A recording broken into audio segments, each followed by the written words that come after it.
friends, family, whatever you are, it is time for the legendary, glorious, magnificent Immortal's Empire experience, the culmination of, it feels like a decade of Warhammer and Total War. And now, today, the beta has launched. Hopefully it will be okay. Apparently it's a buggy mess, but it's supposed to be a glorious buggy mess, and it's an imbalanced buggy mess right now. Immortal's Empire, what is that? Oh, I'm going to explain it to you. We have Warhammer 1, Warhammer 2, Warhammer 3, we have campaigns, and Creative Assembly created a mega map, a giga map, a super map with all the campaigns together. So we can play free for all. Every faction we have, every DLC we have, everything, everywhere. Hundreds of lords. Glorious.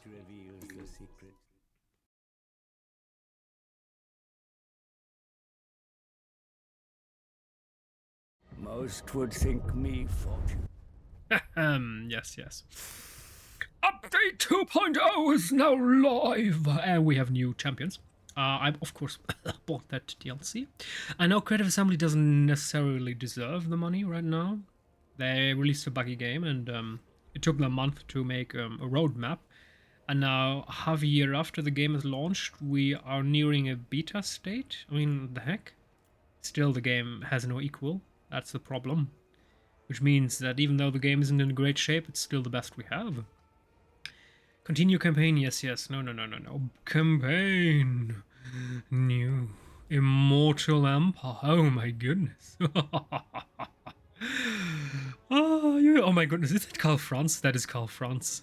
Haha, that's Be'lakor. Or some demon prince, whatever. And we have one of the new demon lords. Immortal Empires is a vast sandbox campaign encompassing the entire Warhammer world, with open-ended objectives that provide the ultimate Total War Warhammer experience. And one thing to notice, very important, we have a new Blood and Gore DLC, and that one apparently enables certain endgame events. Also, there are certain events, world-spanning events. I read about, for example, all vampire nations expanding and building a giant empire, and then you as a player who was about to dominate everything got kicked ass. Let's see for a second. Can we DLC? No, everything's fine. Okay. So... As I hold Gal Maraz, I am ready. This is not a coincidence. The entire community loves Karl Franz and the Empire, and about every second post about champions Immortal's Empires were people saying, I can't wait to play Karl Franz. And what of course happens is you press on Immortal Empires and the first champion that gets suggested to you is Karl Franz, the Emperor. That's not a coincidence. Did anything change here? Starting units look the same as I remember. Diplomatic relation empire, yes. Campaign movement range, all armies, that's very good. Reichsguard and great swords, and I'm not the biggest fan of that. Reichsguard, okay, but great swords later on, I'm not using them. Oh, 180 leadership, what? 130 mil, are you kidding me? Did anyone balance this? Wait, an ordinary swordsman has 130 melee attack? Halberdier has 155 melee, what the heck? Okay. So we're going to take a look first, of course. Oh my goodness. Magnitude. Law. Oh, law. Okay. You know what? I'm going to take my time. We're going to take a look at... Oh my goodness. And you have to remind yourself, these are just the overviews, right? You have several sub-menus. Okay. So, the Empire. Emperor Karl Franz. The Emperor is Karl Franz, Prince of Altdorf and Elector Count of Reikland. Karl Franz is said to be the greatest statesman the old world has ever seen. He is also a military genius and a valiant general. The Emperor frequently takes personal command of soldiers, wielding Gal Maraz, the fabled hammer of Sigmar, like the warrior god of old, smiting enemies of the Empire with every blow. Karl Franz often rides to battle on the back of Deathclaw, reputed to be the mightiest imperial griffin that ever lived. A powerful bond exists between the beast and its master. one forged in countless battles and many adventures.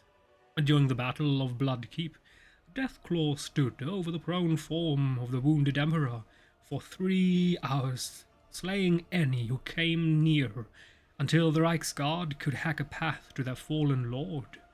The Empire. Lying at the heart of the old world, the Empire is the greatest and most powerful of all the kingdoms forged by men. But it is a realm in constant turmoil, both from enemies without and strife from within, as rival elector counts vie for the throne, whether fighting between themselves or the many exterior invaders. The greatest nation of man can muster a formidable army of disciplined warriors, magic, steam-powered wonders, and menageries of fantastical beasts. Now, the twin-tailed comet blazes across the sky once again, and a new emperor has been crowned. Surely an omen that the time has come to unite the empire, secure its borders, and bring prosperity to its beleaguered citizens. Okay, we have imperial authority. As Karl Franz, develop authority within the empire by engaging in internal politics and quelling problems to enforce confederation, vassalage, or war. Summon the electors' counts! Secure the fealty of the Empire's lords to govern or take over by force, assigning new, more loyal elector counts. This feels like Game of Thrones. Bit well-rounded unit roster with a wide range of magical laws and war machines. Okay, so we also have... Yes, you are the Supreme Patriarch. We have Balthazar Gelt, sent to the Empire's southern border by Karl Franz to stabilize the hinterlands and tame the world beyond with might and magic. Yes. There he is, at the southern border, and he has to defend this pathway, and usually as a player you also have to defend this one, because orcs are coming and the dwarves usually get overwhelmed here, but okay. Balthazar Gelt's research into new formulations of black powder even made him popular with the Imperial Engineers School, an organization that often dismisses magic as superstitious nonsense. However, during these studies, a freak explosion almost ended Balthazar's quest for knowledge forever. Somehow he survived, and from that day on has only ever been seen swathed in shimmering metallic robes and wearing a golden face mask. Some say that beneath his mask his skin has turned to pure gold, while others whisper that he is horribly disfigured, though the truth of the matter is known only to Balthazar. One thing is certain. The accident only furthered his will to succeed, and this determination increased his power to new height. After defeating Theros Gorman of the Bright Order in a ritual magic duel, Balthazar became Supreme Patriarch of the Colleges of Magic, replacing the long-standing prominence of fire with that of metal. And we have... Never waver! Marcus Wolfhart. Making camp in the Temple of Kara, Marcus Wolfhart answers the Emperor's call to reaffirm the Empire's foothold in Lustria. Over here where the big dinosaurs are. Oh my goodness, this map, I love it. Marcus Wolfhart, known as Hans Marshall, is the most successful monster hunter and slayer in the old world. Originally from the village of Drakenburg, situated within the deep, dark forest of the Midland province, Marcus has risen to be the Emperor's captain of scouts, as well as the leader of his own band of monster hunters. Wolfhart's hunters, as they call themselves, are an elite, ragtag group of trappers, hunters, archers, and scouts from all across the Empire. Now, nowhere else in Imperial armies can a more diverse group of warriors be found together, hailing from locations as far-flung as Wissenland, Midland, Nuln, Altdorf, Aveland, and Steelland. And we have... Blessings of Sigmar upon you. Interesting, it says recommended first campaign. Volkmar the Grimm is the head of the cult of Sigmar and the most powerful religious leader in the Empire. He is a pious and foreboding man who is utterly devoted to the destruction of chaos in all its forms. When the Grand Theogenist accompanies an army into battle, he typically rides atop the resplendent war altar of Sigmar, inspiring the soldiers around him to great acts of heroism as he strikes the followers of chaos down with powerful blows and words of divine force. Volkmar is a holy terror on the battlefield, a man who fights with the fury of Sigmar himself.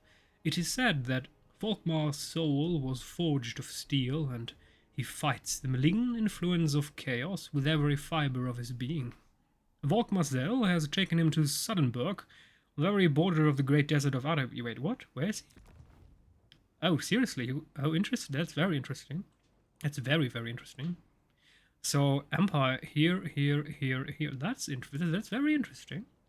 This could work out in the Empire, the Emperor's will and advantage. To his advantage. Volkmar is yes. Steel forged. Great desert of Araby, where he aims to cleanse the world of corruption, heresy, and undeath. Settings.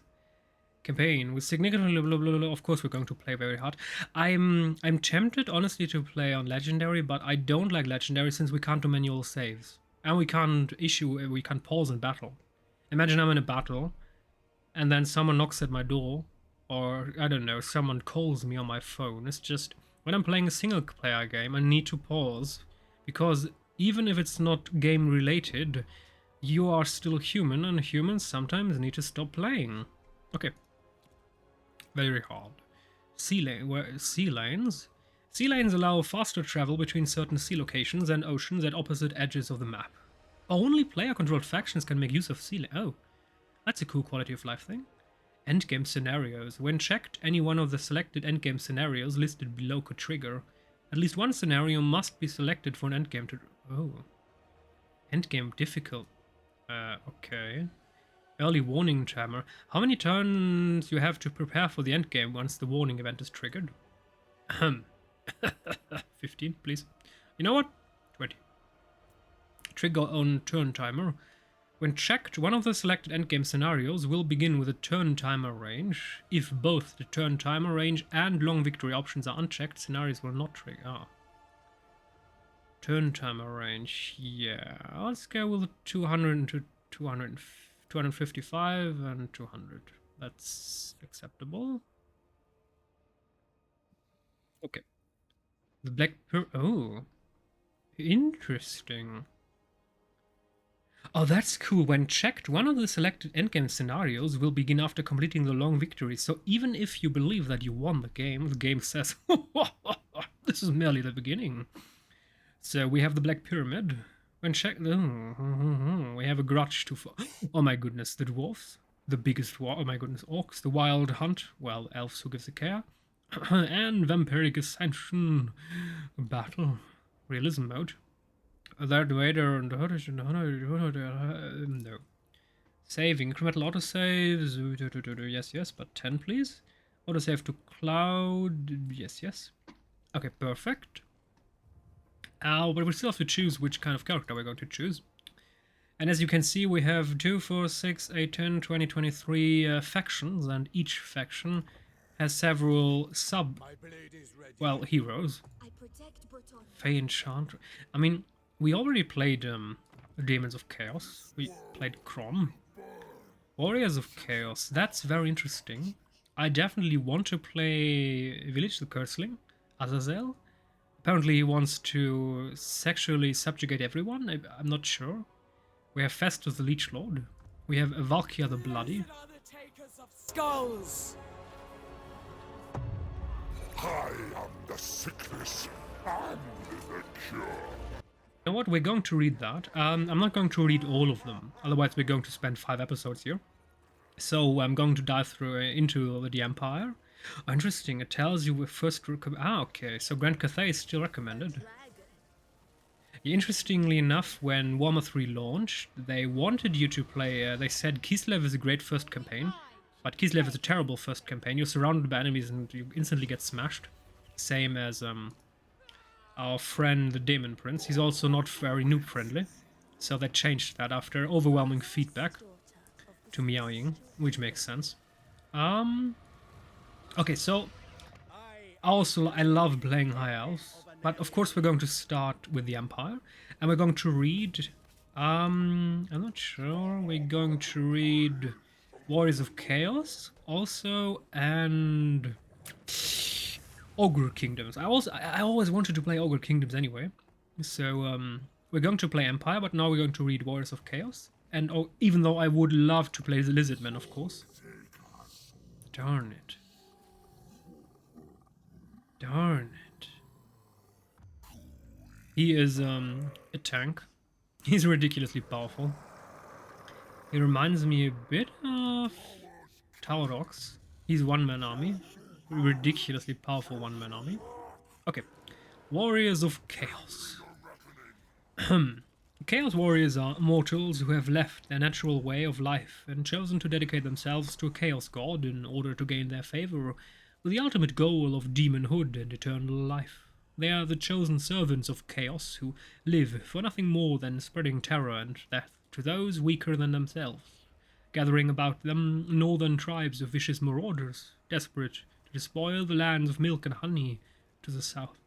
And so, from the icy fjords of Norska and the blasted chaos waste beyond wastes, the innumerable armies of chaos surge southward, either raiding across the icy seas in longships or marching inland to wreak crimson destruction upon the cities and strongholds of the old world.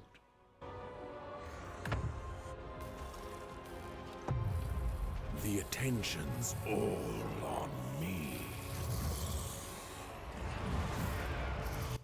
Azazel brings his sweet seduction to Norska, where the impressible Northmen gather around the Tower of Klak, ripe for his enticement. There he starts. Warriors of Chaos. Okay, yeah, we read that one already. Dark Fortresses. Vassalize and crit followers. Chaos Gifts. Purchase God-aligned gifts to strengthen your faction. Warbands. Gather warriors and upgrade them into mob. Oh, we can upgrade. Oh, finally, we have a decent upgrade system. Oh, that's beautiful. Exactly when Azazel abandoned humanity and pledged his mortal soul to Slanesh, none can say, but in the distant past he was the chief of the Geryon tribe, one of the 12 great peoples of Sigmar. After betraying his liege lord, he fled to the northern wastes, where he rose quickly in the pleasure god's favor for his treachery and acts of debauchery. After smashing a 10,000-strong host of Khorne and slaying its mighty champion in equal combat, Azazel attracted his master's gaze once more and was elevated to a state of demonhood. Under his command, the Dark Prince's armies have enjoyed one blissful triumph after another. Disease and decay. All fun and play. Jesus, 25% battle healing, the entire army. I mean, cap, yes, but still, what the heck? And he starts with a giant and trolls? Ay, ay, ay. The Doctor stalks the forest's fringes in his old home of Nordland, where he was once a curer, returning for reasons far removed. Stalking the northern forests in moth-eaten robes, clinking with the vials of unimaginable concoctions, is the muttering, shuffling figure of Dr. Festus. Once a prolific curer of plagues in Nordland, he made a desperate pact with Nurgle after encountering a strain of gnashing fever he could not stem. Thus, the plague god filled his brilliant mind with every detail of every ailment known to the mortal world, washing away his compassion and replacing it with an intimate knowledge of disease and a desire to experiment. Though his curative powers are greater than ever before, woe betide the fool who crosses the Doctor, who delights in force-feeding his latest creations to unfortunate victims. Goodness gracious. It matters not from whence the blood flows.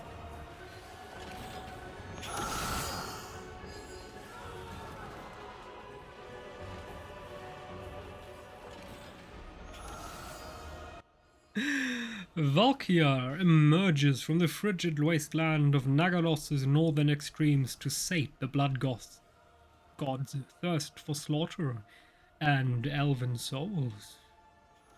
Oh, wait. Vessels gain poison attack spread. Okay. Access to bloodletting. Oh, campaign movement range after winning a battle. All characters. What the heck? Vessels gain frenzy and spread corn corruption. The gaze of... Oh. Oh, 35%. Oh, after enemy retreats from battle. That's perfect. So you can hunt them down. Marauders of Corn. That's in your unit. Pretty sure of that one. So, Valkyr, I mean, she sounds awesome. Valkyr the Bloody rose to infamy as the merciless warrior queen of a great northern tribe who cut down anyone who dared question her reign. But by the time of her death, she had defeated countless minions of Khorne's brother gods, reaching the end of her mortal existence while on a journey of slaughter into the realm of chaos, to pay tribute to her battle-hungry patron personally. The blood god raged at Valkyr's passing, his fury so thunderous that it awoke her from death, and, taking her in his claws, he reforged the queen into a vision of destructive power. Damn, that's a badass introductionary story. Darn it. Okay, and we have Village the Curseling. Come in once, you.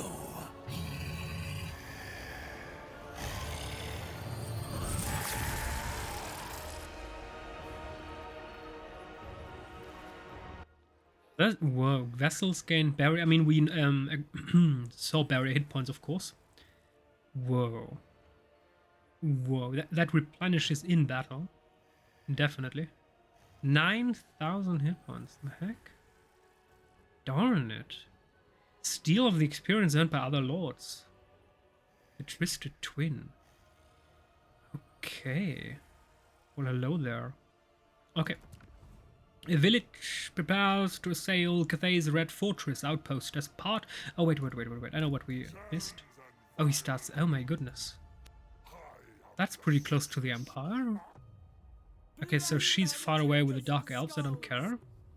And he's... Oh. Yeah, Cathay. That's Cathay.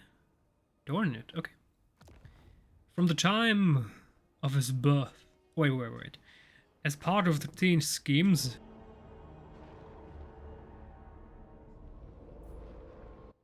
to spread ruinous change in the region. From the time of his birth, the weakling village was universally despised for his ugliness and frailty, while his twin, Tormine, became an athletic warrior. After praying fervently to Thinch to reverse their fates, the runt awoke to find that his body and that of his sibling had melted together, with Tormine reduced to a drooling automaton enthralled to a village's command. With his magical abilities enhanced 100-fold and a hulking body, the Twisted Twin wreaked his vengeance upon those who had looked down upon him, while enslaving the minds of his tribe's warriors, so that they would live and die according to his whims. Damn. You know what? We're going to read a bit more. This is very interesting. I want to know more about Lizardman and Ogre Kingdoms, and probably also about Cathay, depending on how you want to pronounce it. So that's the next episode.